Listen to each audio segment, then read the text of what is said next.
housekeeping. During today's webinar, what we will do is there will be a possibility for you to ask questions throughout the whole webinar. You can do so through the Q&A button that you see at the bottom of your Zoom screen. In order to give everyone, every speaker 10 minutes to present his stuff, we will not answer the questions throughout the webinar, but there will be a dedicated Q&A session at the end where we will come back to your questions. In addition, we will record this webinar so that you can also have a look later on again and share it with your contacts, with your friends, and when you think that they might also be interested to having a look at this webinar. Cool, then I would say without any further ado, today's topic is how to achieve aircraft operations sustainability, ground operations sustainability. The agenda for the day is that we will have a brief introduction of each of the panelists and put also this topic into a larger context. And then we will see and hear a brief introduction and presentation by Robin Riedel from McKinsey and Company about the relevance of ground ops sustainability, followed by a case study about sustainable taxiing from Amsterdam Schiphol Airport, Dirk and Simon, and then finally, or eventually then in the end, the part from Assaia about the optimizing for sustainability. And then last but not least, we will have a Q&A session again, where we will then answer all of your questions. So, what is the bigger picture? If you look at this from an airport context or from a whole aviation context, we have a landside area, we have an airside area. And the topic we discussed today primarily touches on the airspace. And here we are specifically looking into arrival patterns. But the key that we are discussing today is outside of the terminal on the airside level. So the ground handling, the operations, and the turnaround. And that is just for you to give you a better understanding of how does it fit into the bigger picture when we look at the aviation industry. So I will now hand over to the panelists for today to give a brief introduction about themselves and also very shortly about their company. Yeah, good morning, everyone. Robin Riedel here from McKinsey. I'm a partner at McKinsey, spent all my time on aviation topics. Prior to that, I was running global baggage and ramp services at Air Canada, and I'm also an airline pilot flying Airbus A320s. So ground operations is very close to my heart. And thank you, Jan Willem and the Assaia team, and for organizing this, and looking forward to the discussion. Thanks, Robin. Thanks, Robin. I'm next in line, Dirk Bresser, working for Amsterdam Airport Schiphol. And together with Simon, who's introducing next, are working on project Sustainable Taxiing, or actually a larger project. Have a background in airport operations from apron control from the tower towards the processes of towing and pushback here in Amsterdam. So also, having an operational heart here in Amsterdam for ground ops. And now working on the TaxiBot project. My name is Simon Prent. I'm also working with Dirk on the Sustainable Taxiing project for Schiphol. I have a background in asset management and operations at Schiphol Airport. Hi everyone, thanks for joining. My name is Christiaan Hen and I work as Chief Customer Officer at Assaia. And before joining Assaia, I was the colleague of Dirk and Simon, as I spent over 8.5 years at Schiphol Airport in Amsterdam. All right, thanks very much, everyone. We will start now with the first topic from Robin.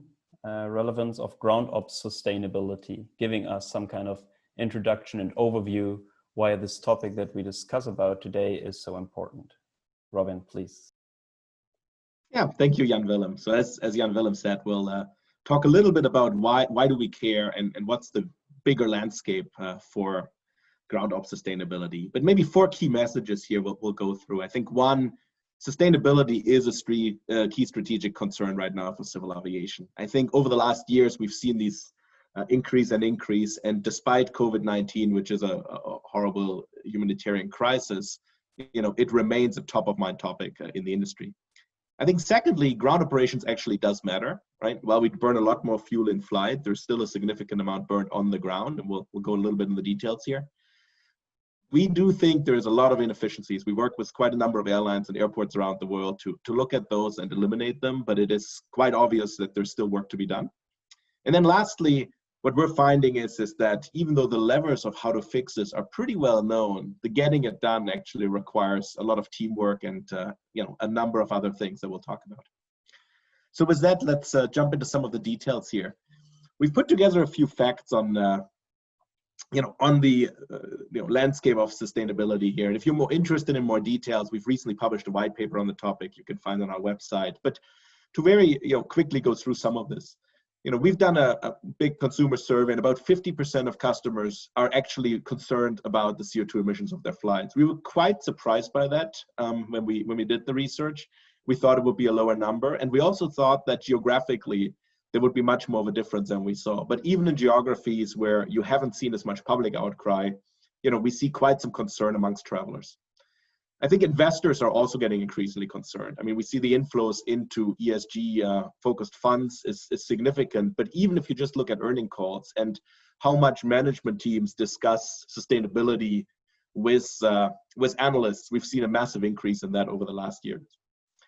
And then lastly, governments are starting to step in, and travelers want governments to step in. And so if you just think about how some of the bailout packages in the COVID era have been structured, whether it's in Europe, where the stimulus in France, for example, includes a significant amount for hydrogen or potentially hydrogen-based aircraft, where we're stopping short-haul flights in favor of shifting it to rail. Or if you look at the US, where some of the early draft of the CARES Act included quite some sustainability measures for aviation, it is becoming clear that governments are having a keen eye on this. So then at the bottom here, just to go through a couple of things. Today, we're roughly at about 2.8% of total emissions coming from aviation, which you might say is not that much. But the problem here is aviation is still rapidly growing, and other modes have a much easier way to get rid and abate carbon. And so what we're seeing happening is that unless we do a course correction in aviation, we'll see a 60% or so increase by 2050. When overall, of course, the goal is to go down, and that would really drive aviation's share into the high teens, right? So we would probably have more than 10% share of global emissions by the time cars go to battery and electric, and we go to solar for electricity in our homes and so on. And so it becomes an increasingly challenging problem. And then maybe just to mention, we've seen a good improvement in aviation over the last years, roughly 3.5% or so a year in reduction in emissions per passenger seat mile. But if you really peel back the onion on that, a lot of that actually comes from seat density and load factor, right? And so we've put more seats in the airplanes, and we've put more people in those seats. And that has really helped us with the emissions per seat kilometer. But there is a limit to this, right? Most of you would probably agree with me when I say in many airlines, we're not going to be able to add more seats, or hopefully we will not add more seats. And similarly, load factors were pretty high before COVID as well. And so that lever falls away. And so by that, our trajectory of improvement would really, really reduce. And so all of that to say is this is a problem that's here. It's a problem that's here to stay even in COVID. And it's a challenging problem for aviation to solve. Next slide, please. So I've mentioned earlier that ground operations really does matter, and let's look a little bit of what the breakdown is. And look, these numbers are illustrative for an A320 flight, about 500 miles. It changes a little bit if you go long range. Obviously, the ground portion would be smaller. If you take different aircraft type, it will change. But the numbers come out somewhere between 5 and 10%. of the overall fuel burn here. So that comes down to taxi, it comes down to sitting at the gate, the APU usage, and then even some of the ground service equipment, right? We have a number of trucks, whether it's fuel trucks or baggage trucks. We have ground power units, air conditioning units. All of that really contributes to emissions. And so, 5 to 10% is a meaningful number here. That's why we need to focus on it. Next page, please. So to give you some examples of, where are we not efficient? And this obviously changes very much by which airport you're looking at and what time of day. But if you're in the industry, I'm sure you can relate to some of those examples here. But just to go through a couple of simple ones, right? How many times have we waited at the gate waiting for the ground crew to show up so that the plane can finally taxi in? It's something you see more in places where you need wing walkers and where you need ground crew to really bring the aircraft in. So for example, in North America, a little bit less in Europe, but it's still abundant across the world. And so, just a 3-minute hold will burn an extra 20 kilograms. Taxiing with all engines, for example, if there is unclear of what the taxi path looks like and how many turns you have to take, if you don't know if the ramp is really congested or not, whether you have to stop and go, pilots might choose to, use all engines to taxi in versus one. That easily adds another 25 kilograms just for the taxi in. Idle time of ground service equipment, right? Frequently we see, a truck or a, catering truck or a fuel truck or so idling, waiting for an aircraft, or idling, just sitting around. Small numbers there, but they add up when you talk about thousands and thousands of flight operations, and so on. So the point to say here is lots of opportunity for us to spot waste in the system and eliminate it and become more efficient, and that helps the environment. So on the next page then, just to give us a bit of an overview of what levers are out there here. You see on the left-hand side just a list of a few of the levers. To be honest, we generally find with our clients that the levers are well known. People understand what you need to do. I think the question is really, how do you go about it and how do you make it sustainable? And what we found is there's 4 key things that as an industry we need to do more of, and quite frankly, it is hard, and we've not made as much progress as we should. I think the first one is intensify the cross-stakeholder collaboration, right? I mean, in a typical turnaround, you have somewhere between 7 to 12 or so different organizations involved, from ATC to the ramp managers, to the ground handler, to the caterers, to the fueling company, to the airline itself, where you have the flight attendants and the pilots and maybe load control. And so across those stakeholders, we need to increase data sharing, we need to increase collaborative decision-making, we need to increase really incentives to really align. And that is something that's not easy, especially not when you have commercial agreements between the parties. The second one here, and we see this strongly, is behavioral change. So a lot of these decisions that lead to waste are individual people making decisions. And they make them usually with very good intention, but they're often based on established behaviors that have been trained over many years, and it's hard to change that. And if you think about a pilot taxiing with 2 engines versus with 1, if you think about a ground equipment operator that lets the engine idle, if you think about the usage of APU on the ground, a lot of these things come back down to individual behavior and how people are empowered to make decisions. And so training, mindset shift, etc., is very important, we see, to really get this number right. The next one here, advanced analytics. We see there is a huge opportunity to really use data and analytics to better understand where are the problems. We've worked with a number of airlines on things like analyzing ground operations of APU to just spot what are the hotspots where waste happens, what are kind of the mitigation efforts we can put in. There is a ton of data coming off aircraft today. And as an industry, we're just not making enough use of that. And then solutions like Assaia or some of the other airport systems, add an incredible amount of data to that. And we as an industry just need to find better ways to leverage that. And then lastly, and this is one that is probably on everybody's mind, but rollout of new technologies. I think especially in the ground operations side, and we'll hear from our friends at Schiphol in a moment, opportunities to use ground-based vehicles for taxiing. There's opportunities to use electric or hydrogen or some kind of hybrid ground service equipment. There is ways to use technology to optimize taxi routes. There's ways to use different kind of concrete. And so there's a number of technologies coming out that as we're building infrastructure and renewing it, we should think about how do we build it in a way that is more sustainable. So I think that hopefully gave us a good overview of why do we care about this. It is a big topic, and ground operations is a big piece of it. And why it is hard, which is, we have a number of points where waste happens, and we need to work together and need to focus on leveraging data better and really changing our behavior. So with that, let's look at the example from our friends at Schiphol. Thank you, Robin. Yes. So Dirk, Simon, over to you for sustainable taxiing. Yes, thank you very much, Jan Willem and Robin, for the introduction. And thank you all for being here and taking time to listen to our stories about sustainable taxiing. In the next 10 minutes, we will give you an overview. We will start with a broad overview of what all is involved in a project like this. And then we will focus on sustainable taxiing and obviously the taxibot test that's currently going on at the Schiphol Airport. So the broader picture, sustainable taxiing is part of what we call the tow-only airport.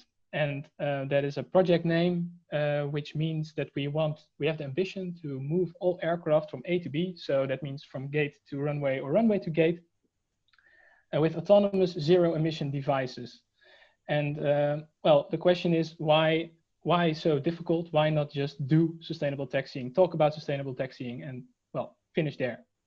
The reason for that is that what we see as an airport, and many airports have the same problems, we see that we are very much congested, growing very fast, usually old airports.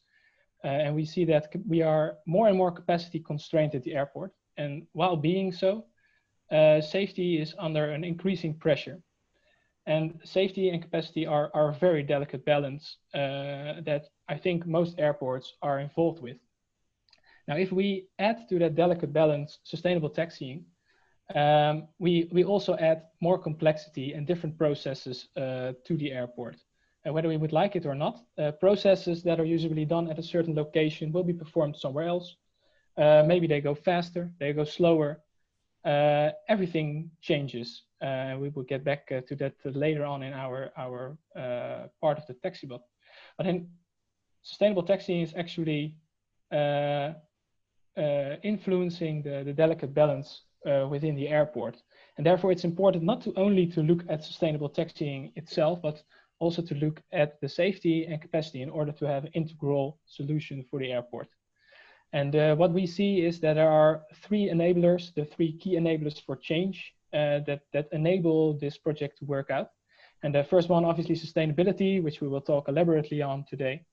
The second one is more or less about capacity. It's called ASMGCS, Advanced Service Movement Guidance and Control Systems, very long abbreviation. But what it's about planning and routing aircraft, like your navigation in your car, which increases the capacity of the airport and increases the safety of the airport. It's a European project making this happen. And what we see another enabler is the so-called Apron Management Service Provider, an AMSP, which is very similar to an ANSP with November, an air navigation service provider like LVNL in the Netherlands, air traffic control, so to say. And what an Apron Management Service Provider does, it arranges all traffic underground. It's actually ATC underground. And that enables us to perform all these tasks in an integral way. But these two latter subjects are more something for another time, or if you want to follow our blogs on LinkedIn. Today we will talk about sustainability, and we will start about that in this slide. If you can press another time, please, then the picture will also show. Yes, very nice, thank you. Sustainable taxiing, so that is one of the parts of this complete project, and it's what we're talking about today. Sustainable taxiing is actually the art of moving an aircraft from A to B without the aircraft having to use its own engines. And the problem is aircraft engines are made to fly, so underground they use a lot of fuel compared to what the task they're actually being assigned to. So it's more efficient to do it to do this movement with, for instance, electrical engines. So if you do that, what would be the benefit? For Schiphol, we calculated that we would save around 26 million kilograms or 31 million liters of kerosene a year at the airport. And that's about 80,000 tons of CO2. It's obviously not the only thing we are looking at. We are also looking at CO, ultrafine particles, noise, things like that. So if we summarize the reductions, we would be somewhere between 50 and 85% in reduction of all these factors such as noise, ultrafine particles, and things like that. And that's because the kerosene usage will be around 50 to 85% reduced. So there are two things to say about this. First one is why the range? Why not just say this is it on average and we are ready? The reason for that is actually that we have calculated at Schiphol before the trials with TaxiBot that it would be 50%. And one of the more positive calculations were 85. So that's why we were trying to calculate within the TaxiBot test what it really is. And it seems to be right in between around 70 to 75%. And the reason why it's not 100%, that's the other interesting fact about this one, is explained on the picture on the right. On conventional taxiing, you see that 98% of all fuel used during taxiing is used by the aircraft engines. And obviously, if you turn down the aircraft engines, that will decrease. But the problem with aircraft engines, and you see that in the second line, is that they have to warm up and cool down as well before takeoff. 3 minutes of warming up, around 3 minutes, depending on the weather, engine type, etc. And on arrival, they have to cool down again as well, also around 3 minutes. So you will never reach the 100% reduction we are looking for. And in addition to that, also the APU will be running during the electrical or sustainable taxiing. So that will also be a little bit of kerosene usage. So we won't get rid of all of it, but we will make huge steps, as we have proved here in Amsterdam already. And very short about how to do it. You can do sustainable taxiing generally in two ways. First one is a so-called aircraft-based system, also called onboard system. It's usually an electrical engine placed in the landing gear. For wheel tuck, that's in the nose gear of the aircraft. For EGTS, it was because they stopped in the main gear of the aircraft. And then the electrical engine moves the aircraft around, forward and backwards, powered by the APU of the aircraft. Well, the positive side of these technologies are that you can use it at outstations. So after you have departed, you take it with you. And if you land at an outstation, you can also use it and save fuel over there. The negative part, obviously, is that you have to take it with you. And with that, you will use additional fuel, around 3 to 4% additional fuel per kilogram per hour. So that's quite a lot. So that's why these solutions are less efficient for longer flights. Yeah, that about the aircraft-based systems. Wheeltuck is the only one in development at the moment, but not certified yet. They are trying to be certified next year. And then on the other hand, there is the airport-based systems. They stay on the airport, so the advantages and disadvantages are the other way around. Then we have the TaxiBot. It's the only certified solution in the world for towing aircraft to the runway on high speeds without restrictions. And we also have in development ATS, the aircraft towing system, which is a concept still where aircraft are being towed to the runway by a rail system. But obviously, we will talk about TaxiBot as this is the only certified solution in the world, and we use it at Schiphol at the moment. So Dirk will tell something about that in the next slide in a nice movie we have made about the TaxiBot. We hebben hier op Schiphol een nieuw en innovatief voertuig, de TaxiBot, waarmee we een proef aan het uitvoeren zijn om vliegtuigen duurzaam te kunnen laten taxiën. Dat wil zoveel zeggen als dat we vliegtuigen van de gate naar de startbaan kunnen brengen zonder het gebruik van hun eigen vliegtuigmotoren. Een normale pushback-trekker koppelt los na de zogenaamde pushback, het achteruitduwen van een vliegtuig. Dit voertuig blijft aangekoppeld staan tot de positie zo dicht mogelijk bij de startbaan, zodat het vliegtuig de motoren op zo laat mogelijk moment in het proces kan starten. We besparen tijdens het proces van gate naar startbaan 50 tot 85% brandstof en daarmee wordt de uitstoot ook gereduceerd. Dit voertuig kan, ten opzichte van een normale pushback-trekker die maar tweewielbesturing heeft, met zijn vierwielige besturing zowel onze as draaien als zijwaarts rijden. Dit zorgt ervoor dat de piloot vanuit de cockpit kan sturen met zijn neuswiel, waarmee de bewegingen volledig worden gekopieerd naar de bewegingen die dit apparaat.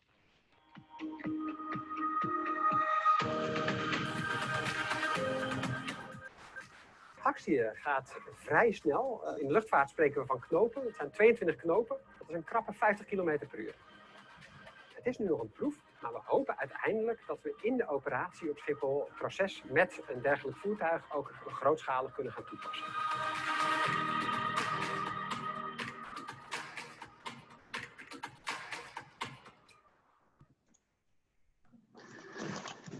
Well, that was basically what the introduction of the taxibot here in Amsterdam Airport Schiphol is. The thing is, as an airport, we've seen a natural role as a leader in guiding the way towards the future in terms of airport-based systems. Like Simon already mentioned, the aircraft-based systems, when an airline decides to come to Amsterdam with an aircraft-based solution, obviously we are more than welcome to have them here, and we can facilitate this in procedures. But in an airport-based solution, we can lead the way, and it's along with what Robin already mentioned. It is that in a close collaboration with a lot of stakeholders, we've been able to at least start trials using the taxibot here. It will be here, it will remain here until the 14th of August, and we've done all sorts of tests from night tests to de-icing tests towards the actual fuel-saving noise measurements. So in the first bullets, what you can see is already, which is basically the technical data specs of the current taxibot as it is, available for here in Amsterdam, 54% of the flights. It is still powered by a diesel-electric drivetrain, but we might be able to electrify this in the near future. The way it works is basically the pushback is the same as there is in the current situation, but without a turning angle between the aircraft and the tow truck. So the taxibot stays in line with the aircraft all the time. So it can make basically a direct movement because it steers with all its wheels. And after the pushback, the driver sets the taxibot into pilot mode, after which the pilot controls the taxibot. Well, what you could basically do is have an integrated pushback and taxi out call, because there's no engine startup or engine warm-up time in the meanwhile. So we can clear our apron base very fast. This is one of the advantages that we do see when taxibotting from a capacity perspective. For the proof of concept, we chose to do the normal way around. So we still have a pushback clearance given by ATC, after which the pilot calls for a taxi clearance. Basically, taxibot is working like a car with an automatic drivetrain. So when the aircraft or the pilot releases his brakes, the taxibot will start to drive up till a set speed, which we mapped the whole airport in the speed metrics. So we're able in these terms in quantifying speeds, cornering speeds, accelerating speeds, decelerating speeds, in order to see what we can and what we can improve still in the whole process. But in the same time, when taxibotting or pull aircraft towards runways, what we do see is that we face a lot of challenges still. In the proof of concept, you might have seen it in the video already. We're working close collaboration with a lot of parties involved. In the Netherlands, the Ministry of the Infrastructure and Water Management is a close call, and we have the airlines, Corendon, KLM, and Transavia involved, and the handlers Denata and KLM Ground Service as well. Whereas ATC is another very important actor in the whole process. And what we do see, and this is why Simon mentioned the AMSP already, is just in the current operational concept. As an airport, we basically more or less take over a role which used to be taken care of by the ground handlers. But at the same time, the taxiing process is still a flight process of the aircraft, where an airline is in charge again. So there's a need for a whole new spectrum of working together in close collaboration. And that is what we basically see here at the airport. So in terms of fuel savings and emission savings, we do see that, that we can keep up to the promise. But in order to scale up largely, we strive to have large implementation by 2030. We do see challenges on both process, infrastructure, and technical aspects. As we're an organically grown airport, you can imagine that the space at the airport is limited. Whereas the taxibot dimensions, it's just a very large truck pushing and pulling a medium-sized aircraft. So our aircraft stands cannot always accommodate the taxibot. On the other hand, handlers need to adjust their process.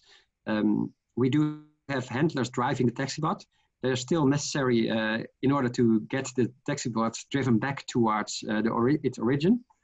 And we also go to a new uncoupling point where we have the aircraft get back into the usual taxi system towards the last part of the taxiing part towards the runway. So basically what we do see is that there's a need for a new sort of way of working closely together. And for us in the short term, this is, we've proven this by our proof of concept already. But we do see ample challenges, in the next few years in order to scale up. Yeah. So how to get from the point where we are now to a full-scale operation in 2030, which is the goal to have the sustainable taxiing as standardized process at Schiphol Airport in 2030. So how to get there with the challenges we have. First of all, we will finish up a feasibility study with the whole sector, the whole aviation sector, so the airlines, the handlers, the air traffic control in the airport. It's very important to get all the stakeholders on the same page on where we are now and where we want to go with each other. So we spend a lot of time doing this. I think it's actually the key of what we're doing over here. 2021, we expect some autonomous experiments, and not only on technology side, but also regulation side. We want to do the sustainable taxiing with autonomous technology, but the technology and the regulations are not ready yet. So we have to work on that as well. And in 2022, we hope to participate in the CSAR Perfect Flight, which could lead to Schiphol having additional taxi bots again, and hopefully with a first implementation of the technology at the airport to use not in a test setting, but in an operational setting. And after 2022, we could slowly move towards the development of the tow-only airport. But this is all very premature as the feasibility study is not ready yet. So we have to be a little bit careful with these kind of roadmaps. But this is the idea globally. And I think we are long overdue. So Christiaan, I think the floor is yours now. All right. Thanks, Simon. I'll try to keep it maybe short, but I think we had a really good example of how there's a good roadmap for a big sustainability opportunity up to 2030. What I want to focus on today is something that's potentially more short term, which is optimizing for sustainability. And what I absolutely love about optimizing is that it doesn't just address one thing, because what we're optimizing for is minimizing fuel burn. But at the same time we minimize fuel burn, we also minimize cost. And most of the times what we do to optimize is actually increase flow, which again also positively impacts airport capacity. So I think it's a really cool way to think about sustainability with a lot of other benefits on the side. So let's go through a couple of examples. The first one being the connection of preconditioned air and ground power units.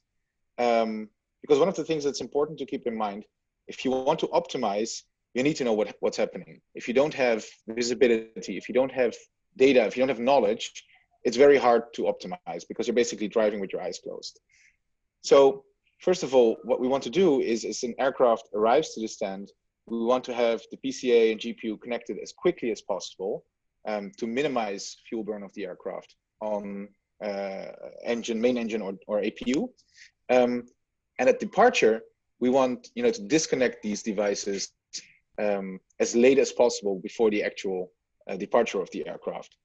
Now, if you have real-time data about connections and disconnections, you can actually monitor this, and if it's falling behind, if you spot a trend over time or spot a trend for a certain handler or a certain airline or a certain position, you can act on that. But also in real time, if you see that an GPU is not connected, within a minute after the aircraft arrives, you can send out an alert to whoever is handling that aircraft to make him do so. On the other side, if we have data about the aircraft and we can actually predict when the aircraft is going to be ready for off-blocks, we can use this information that is typically much more accurate than the target off-block time that ground handlers set today. You can much better determine what is actually the moment when you should detach the GPU and detach the PCA and ask the pilot to start the APU. So I think that's the first way where we can optimize by having more information about what's actually happening on the stand. The second thing I want to talk about is optimizing departures. What we often see as passengers, but also from a business perspective, is that your aircraft is actually cleared to be pushed back, and you taxi to your runway, and then you end up in a queue. And sometimes this is a very short queue, but this can sometimes also be quite a long queue where you can end up waiting up to 15-20 minutes sometimes. At that time, you're just burning fuel. And sometimes this queue is a coincidence, but sometimes it's also intentionally there to basically let air traffic control maximize the runway capacity. The reason why they put the planes physically there is because they know the off-block time information that they have is not accurate enough to rely on to build a virtual queue. So again, going back to increasing visibility and increasing data and knowledge and making these off-block time predictions more accurate, you can build a much better virtual queue and give the aircrafts the pushback clearance, taking into account variable taxi times to make them end up at the runway at exactly the same time, so not sacrificing runway capacity in exchange for this sustainability gain that you can win. Can you make the next slide, please, Simon? Thank you. So what about arrivals then? Because the same phenomena, aircraft waiting, aircraft holding, also happens on arrivals. And there's typically two situations in which this happens. First of all is that when the aircraft lands, the gate that the aircraft is supposed to go to is not ready yet because the departing flight that was on this gate or stand is still standing there because it's delayed. One could ask themselves, why has the gate planner then not replanned the aircraft to another stand? And typically this is the case because the information that the planners use, again, comes from the ground handler, which is the target off-block time. And typically the ground handler either doesn't or updates the target off-block time very late, which doesn't give the stand planner a lot of time to be proactive and reschedule the next flight to another stand.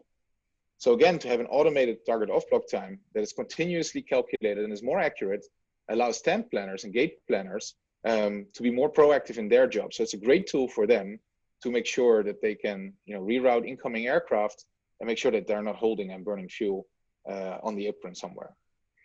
The second situation that we see, and it's also the situation you see in the KLM movie here, is that sometimes ground service equipment is left on the stand. It's not parked in the right position. Sometimes the bridge is not fully retracted, or there's another cause for the stand not being ready to receive the incoming aircraft. Now, in the best case, either the pilot or the ground handler spots this, and they make the aircraft wait until the GEC is taken away or until the bridge is fully retracted, and then the aircraft comes onto the stand. Again, it's burning fuel. It's an inefficiency that we can take away if we can actually spot the ground service equipment being there or the other thing that's basically blocking it. Worst case scenario, of course, is if they don't see the ground service equipment or they don't see that the bridge is not in the right position, they taxi in that they actually hit the bridge or hit the GSE, which is then a safety incident that we of course don't want. Lastly, another very interesting situation that is partly addressed by ACDM, especially in the European airports that share their ACDM information with the network manager, is optimizing arrivals. And the idea here is that for any airport that is receiving incoming planes, you can calculate when do these planes actually arrive at the airport. And back in the day, of course, we had these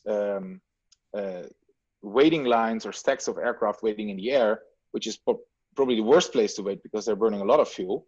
So already in the ACDM framework, what they're trying to do is determine the startup approval time of the aircraft on the originating airport based on when it's going to arrive at the destination airport, and how that's then going to fit in with all the other arrivals that are arriving at the same time. Again, building this virtual queue, which does not require any physical holding of the aircraft in the air, but basically a virtual queue which makes each aircraft arrive sort of on demand and just in time.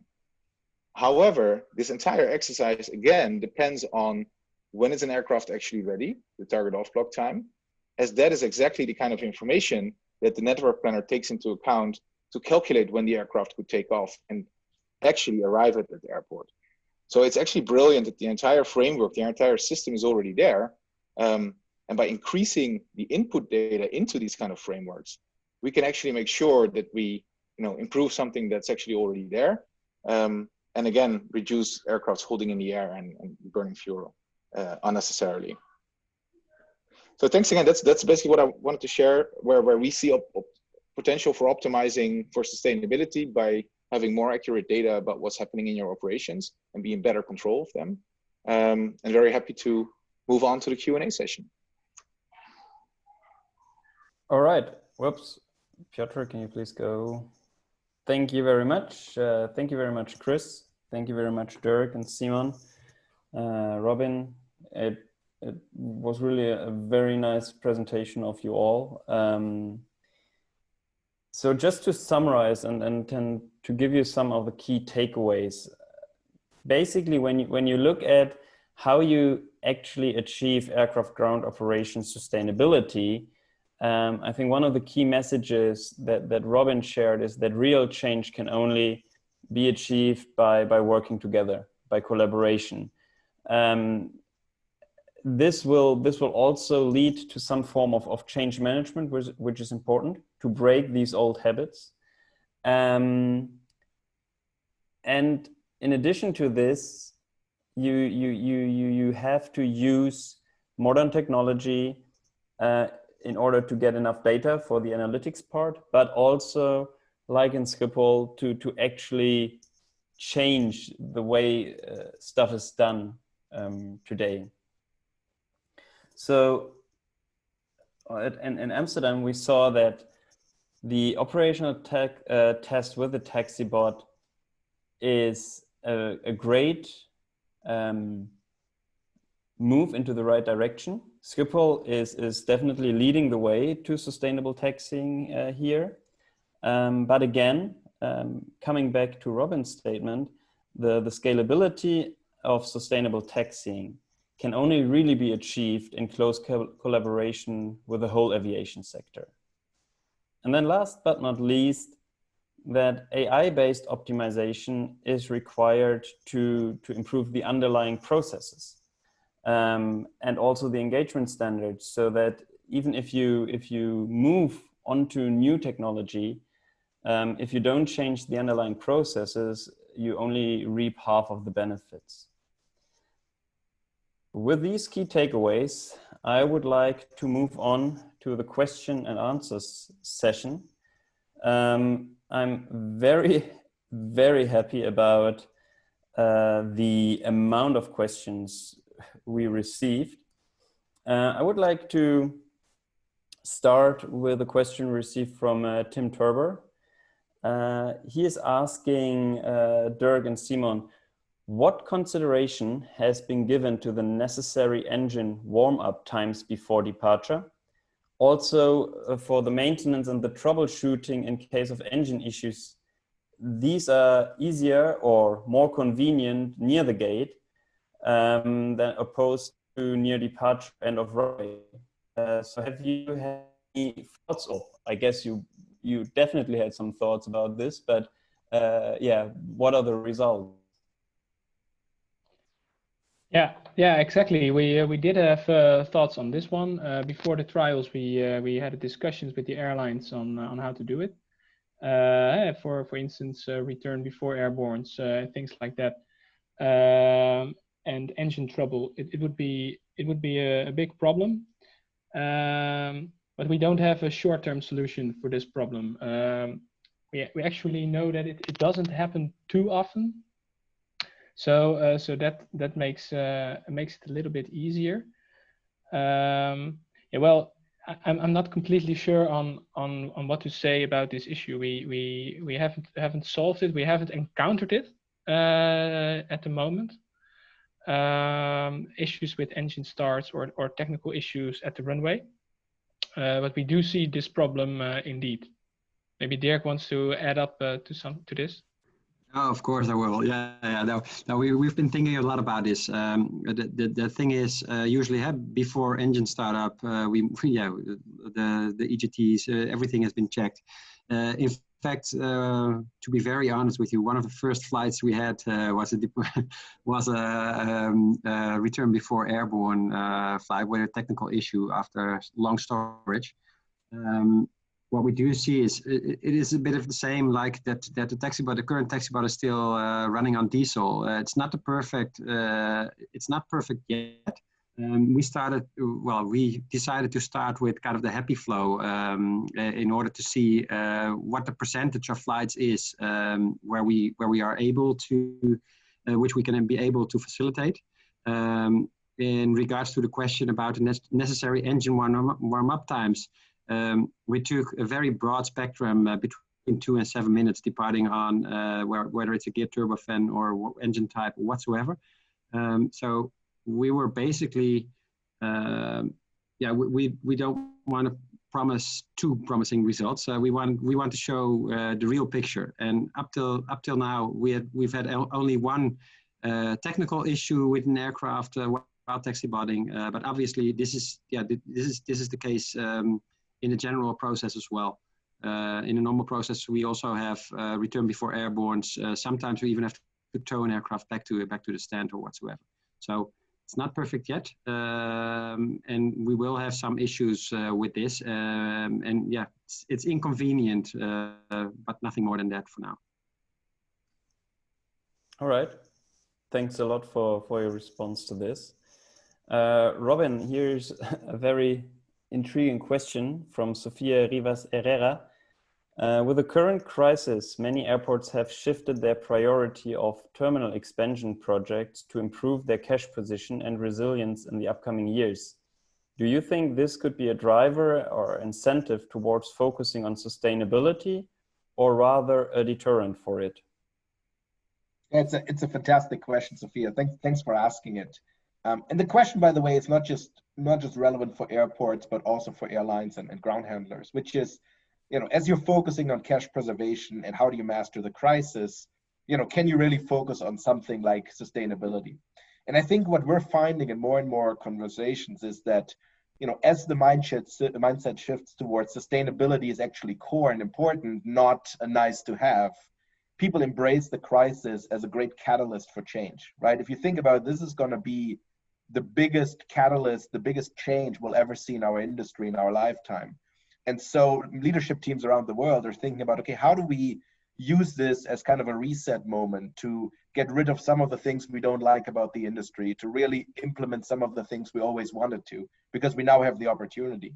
And I think you combine that with stimulus packages, which many of the airports, but also airlines are relying on, that have stipulations around you have to move to a more sustainable future. I do think this will really be a catalyst towards it, right? And so many airports we're talking to are saying, yeah, we're stopping certain activities right now.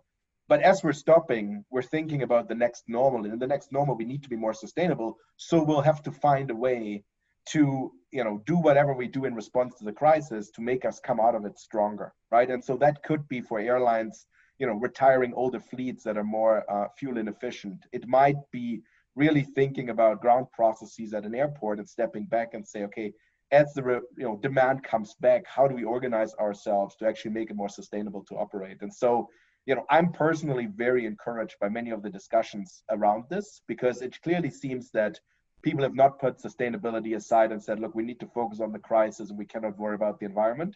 It's almost more like, sustainability will be the next big crisis. And now that we've seen how bad crises are, we need to get ahead of it.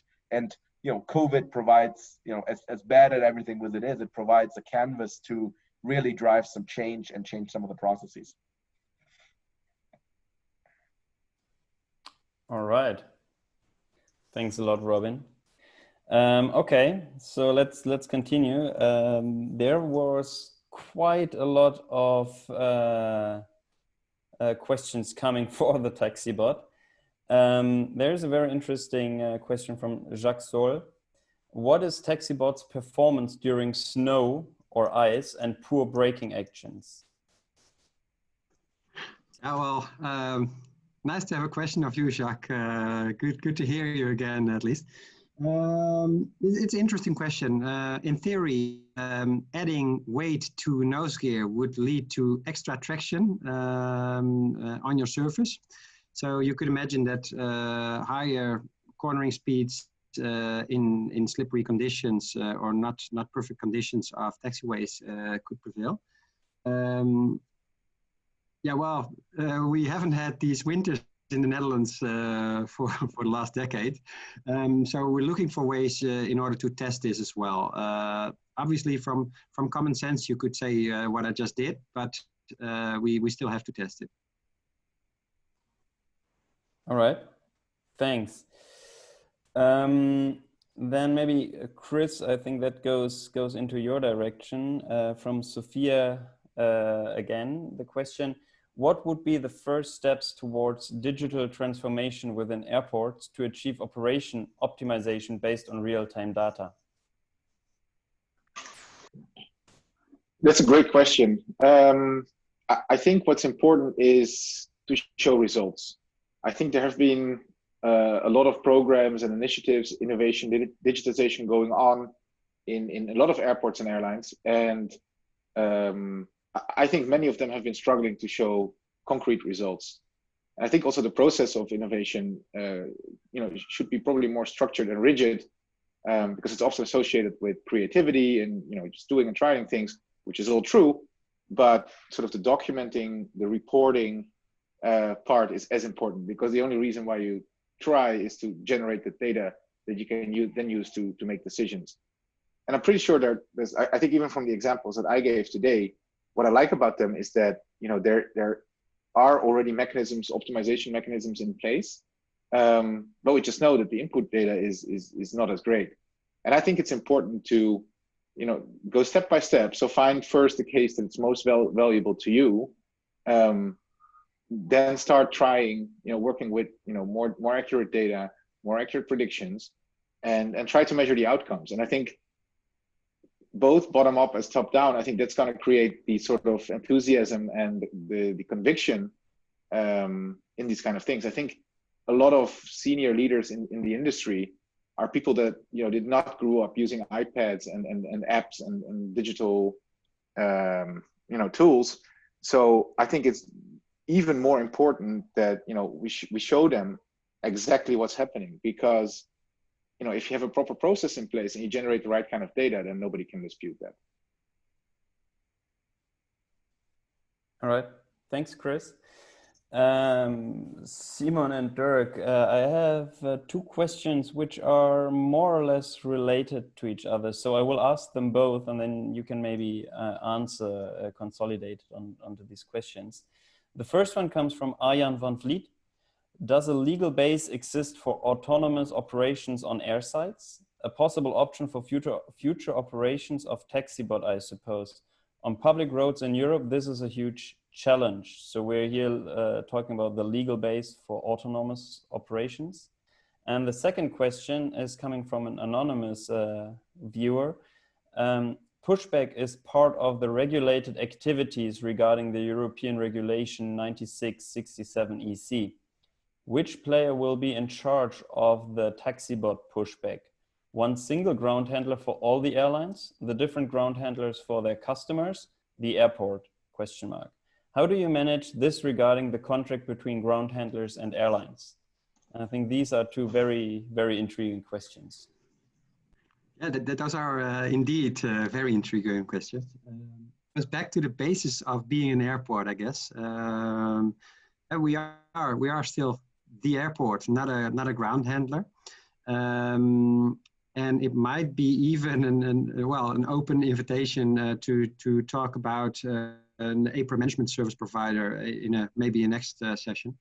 The thing is that the taxibot operations as it is basically part of ground ops, which we have ground handlers for, but it's part of flight ops as well, which we have airlines for. So we're kind of stuck in the middle. The way that there should be a new way of thinking in these processes as well, and that I think that gaps the bridge towards Arjan's question, because we as an airport legally still cannot be a handler, so then we have to leave it open to the market. Although the system would be leading, so there it might not be beneficial to leave it up to multiple handlers. So that's where the APRA management service provider could come in, but obviously we're not sure yet. But this might be a possibility in the future. And regarding autonomy on airside, it's a very interesting question. The basis not yet exist. However, the times might be right to change. I think you pinpointed correct that on public roads it might be a very hard to get into Horizon 3 autonomy, but on airside it is a controlled environment. At least it's not as controlled as we might want to have it, but it's at least the start point could be good. And we already hosted a kickoff from our own ministry for EASA members on autonomy on airside. So this is basically for us something which we were working on. We formed a project group on this as well, but it's just the beginning of it. So this taxibot proof of concept is the beginning of further steps into autonomy for us. So I think that might answer your question. All right. Thanks a lot. We're still getting questions and they're all very, very interesting. So I would like to continue, but I can also understand if people have to drop off. So what I want to say is that in my opinion, we should continue. We will record, this webinar is recorded. So if you have to drop off, but you would like to get all the responses, we will share the link within the next days with you. So just in case that there is a time issue on your side. Then again, for the taxibot, there's one very interesting question from Przemek. Thanks for being with us today again. It's great to have you on the webinar. It is a quite lengthy question, so I will read it, and Dirk, I guess you will then answer to it. So do you think this process will reduce runway throughput, increase overall taxi time, and reduce runway capacity due to this new process at Amsterdam with the taxibot?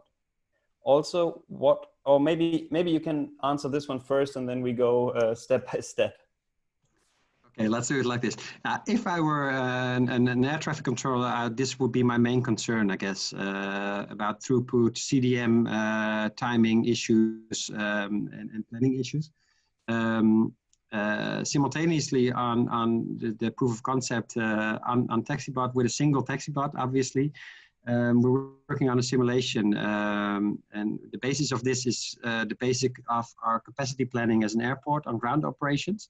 So what we do is using the output of the taxibot proof of concept in terms of throughput times. So we basically have timing missions. Actually, we just ended the timing missions maybe 30 minutes ago for today, where we measure the length of pushback, the length of the time it took until a pilot could be in charge of the airplane.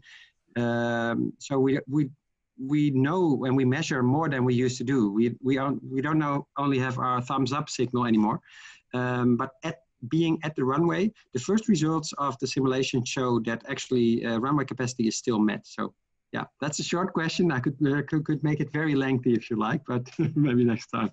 Yeah, continuing on Przemek's question, what is the target usage of the taxibot on overall demand at Amsterdam? I imagine you cannot fulfill 100% demand each hour of the day.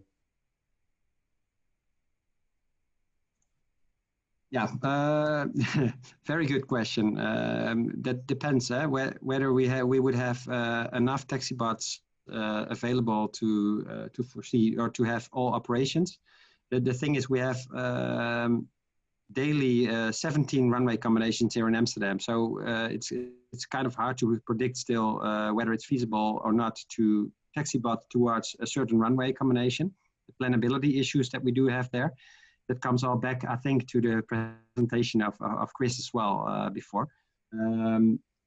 So yeah, basically we're not sure yet how many taxi bots, for example, would be needed in order to facilitate a whole capacity, and what would be the need for.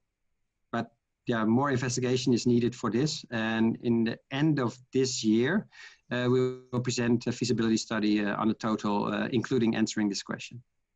Cool. Przemek, I will get back to the rest of your questions, but first maybe let's also ask something in between.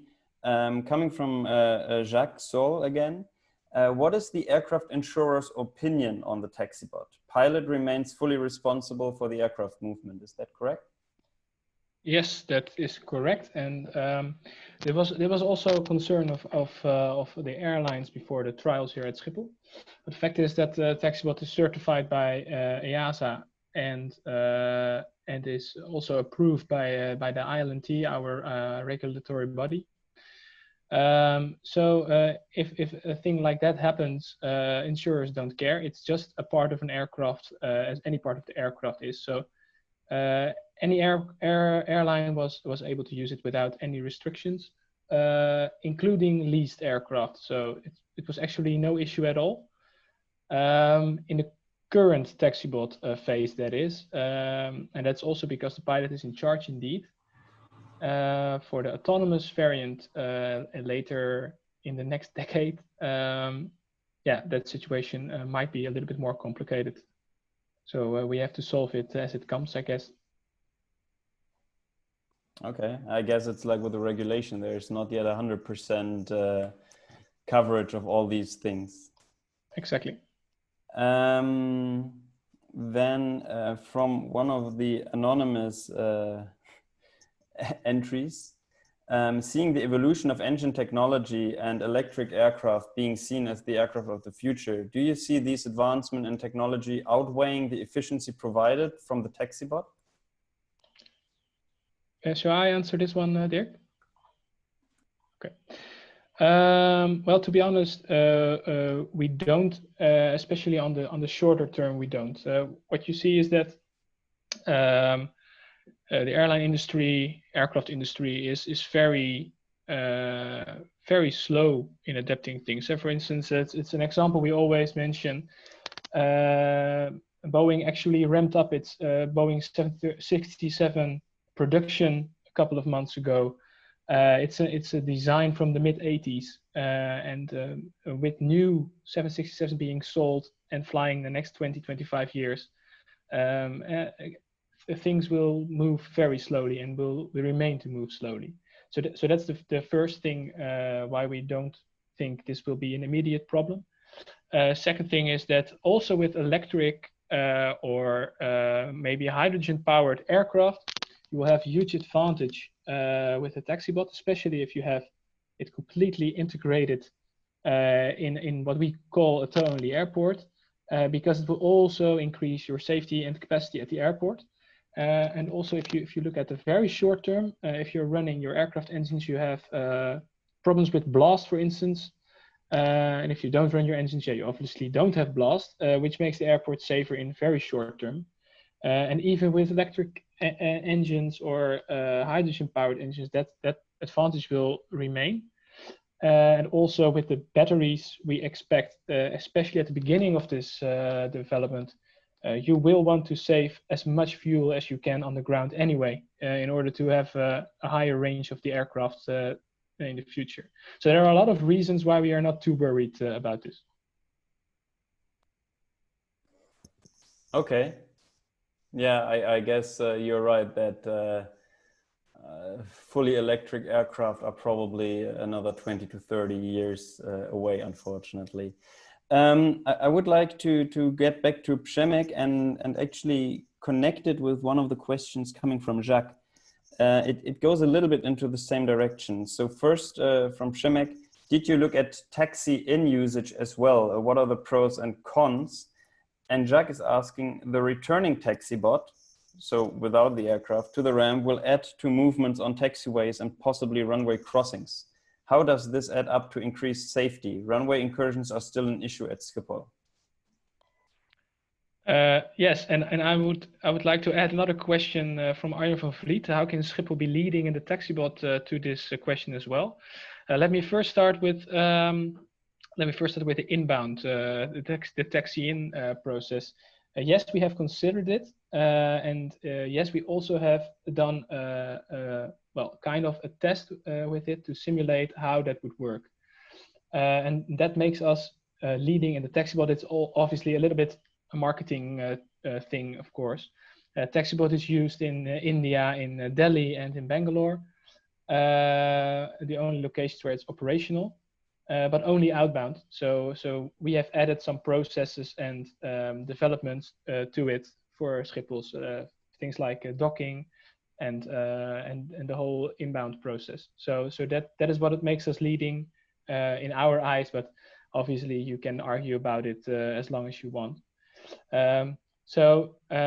Definitely taxi-in is considered, but the advantages are a little bit different than for taxi-out taxi-botting. For instance, because the taxi-out time is 14 minutes at Schiphol and the taxi-in time is 9 minutes, so way lower.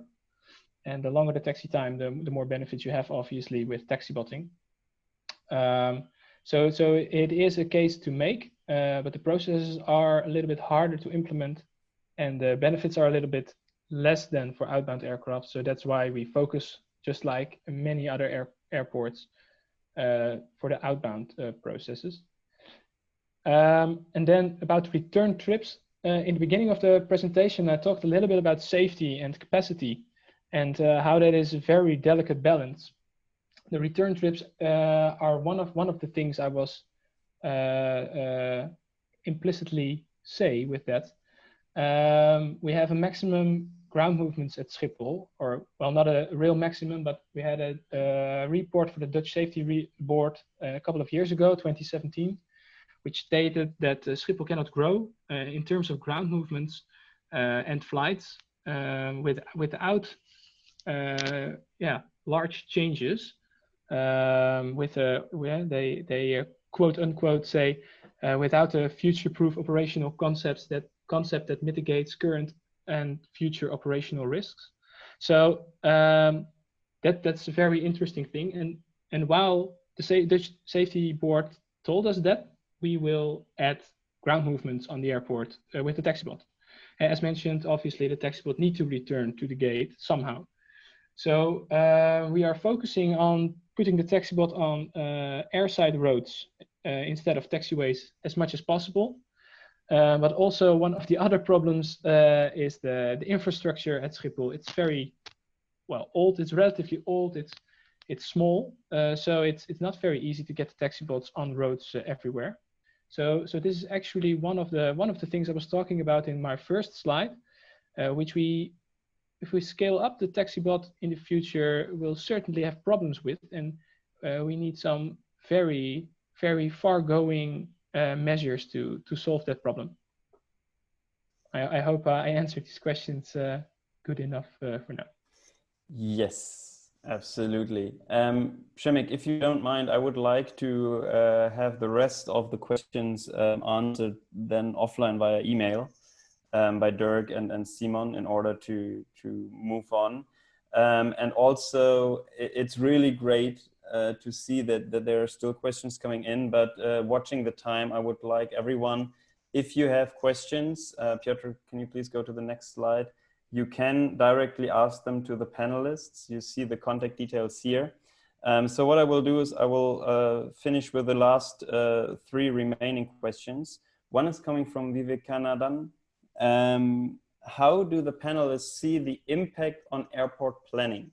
And I think that's a very interesting thing that is also going into the direction of Schiphol, but also Robin, into your direction. For instance, when one is designing Greenfield Airport and how to incorporate this, will this be part of Annex 14? How does this influence airport airside expansion plans?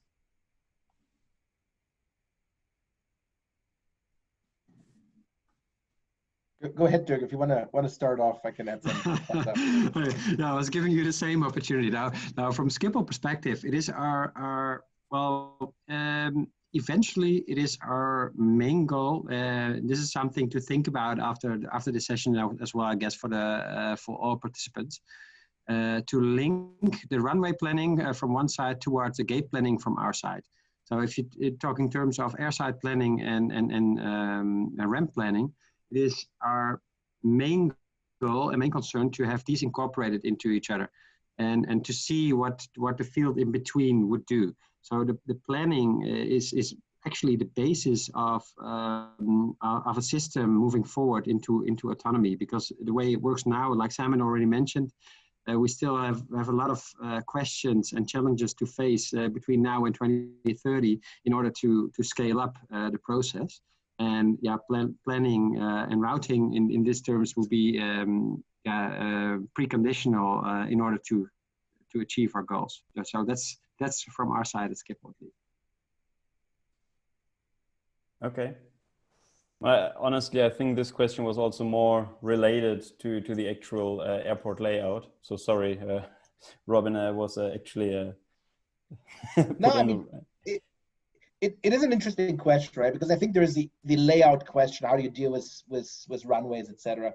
There's also a real question about how you think about stakeholder engagement, right? And so we've talked about different, different authorities, whether it's the taxiways for ATC or the ramp for a different ramp group, whether it's the ground handlers, etc. And I think as we're building airports, we have to think much more about how do we facilitate stakeholder engagement and collaboration, right? So I'll give you a simple example that the Assaia team will know well about, is that how do you get access to some of the data that is part of the infrastructure, right? So every gate has 4 or 5 cameras pointing at it, and yet that data that comes of those cameras is very hard to harness for many of the players, and it would be very helpful, right? And so I think as we think about infrastructure and sustainability more broadly, we'll need to make sure that we actually foster collaboration, as part of infrastructure and as part of planning.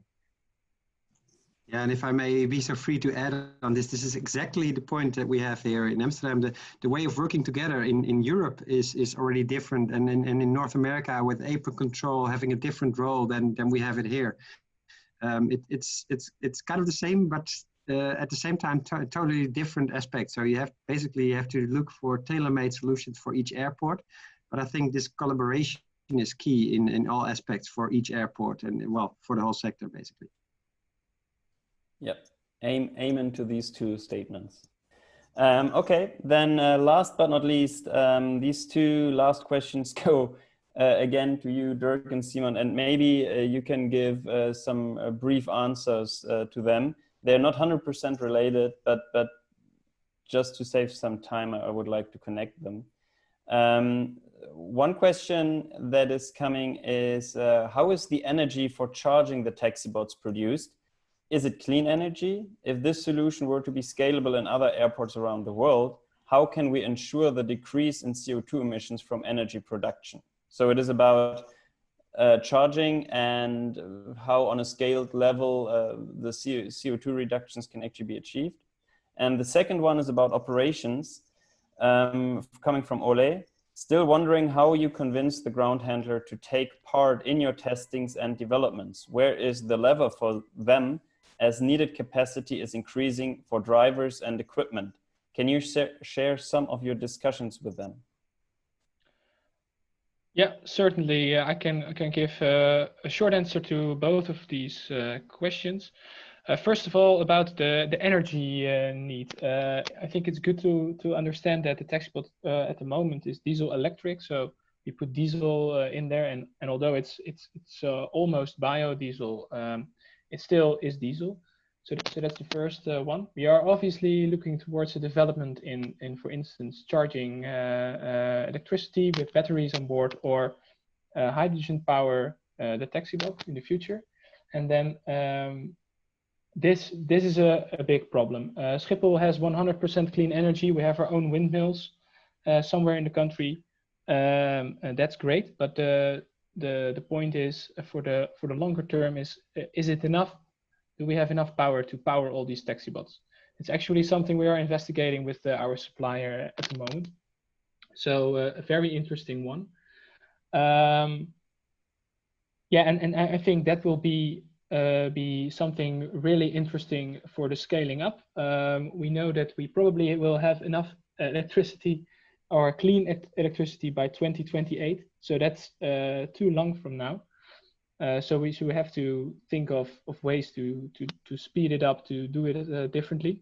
And it will definitely be something that other airports will have to handle as well. So definitely an interesting question where we don't have a complete answer at the moment. The other question about the handlers, also a very good one. We still don't know how we made this happen. That's the honest question. Now we are working together with a small Dutch airline, Corendon Dutch Airlines, and because they are small and willing to participate in innovative projects, they are very eager and fast to do these kind of things. And airlines have a relation with handlers, but the airports don't. So all the conversations we do with handlers go via the airline. So we asked Corendon to ask the NATA in this case to deliver some truck drivers for the test. And it took a while for them to agree with that, but they just continued asking the NATA for the drivers, and at the end it was okay. But it's just a trial, of course. The question is how to do this in the long term. So that's one thing. And the other one is that the COVID-19 crisis is obviously bad on a lot of parts, but it was very good for the staff availability. So we actually had more participating truck drivers and more participating handlers than we expected before the trials. And well, that's one of the very few good news things for this period. Dirk? I may be so free to add some very short point on this. I was making this point about collaboration already previously, but I think the road that we took was to speak to each stakeholder in his or her own language. So we've been able to talk with ATC in a different way than we did with the pilots, in a different way than we did with ground handlers, in a different way than we did with our own colleagues. And in my personal opinion, this might have been the key in order to bring all stakeholders together for this project at least. All right. Perfect. Well, I'm super excited about this webinar because when you see the amount of questions, it is confirmation that this was definitely something worthwhile for people. I would like to just share a brief poll with you, just to get some feedback about this webinar. I thank everyone who participated today. I thank especially Robin, Dirk, and Simon for giving us their thoughts, and also for Christiaan for showing us. It was a pleasure. I hope you enjoyed it. I hope you took a lot of information out of it. And if you have any further questions, as I said, you see the contact details here. For those of you who are interested in attending the next Reboot Aviation webinar, we will have a summer break in August, and then we will come back in September. And that time in September, we will focus more on the terminal side. So the last couple of webinars were more on the apron side and the airside operations. And then in September and October, we will have 2 webinars that are more focusing on the terminal side. So thank you, everyone. Have a nice rest of your day or beginning of the day. Depends on from where you are watching. And looking forward to see you again in September. Thank you very much. Bye-bye. Thanks for organizing, Jan Willem. Thanks, everyone. Goodbye.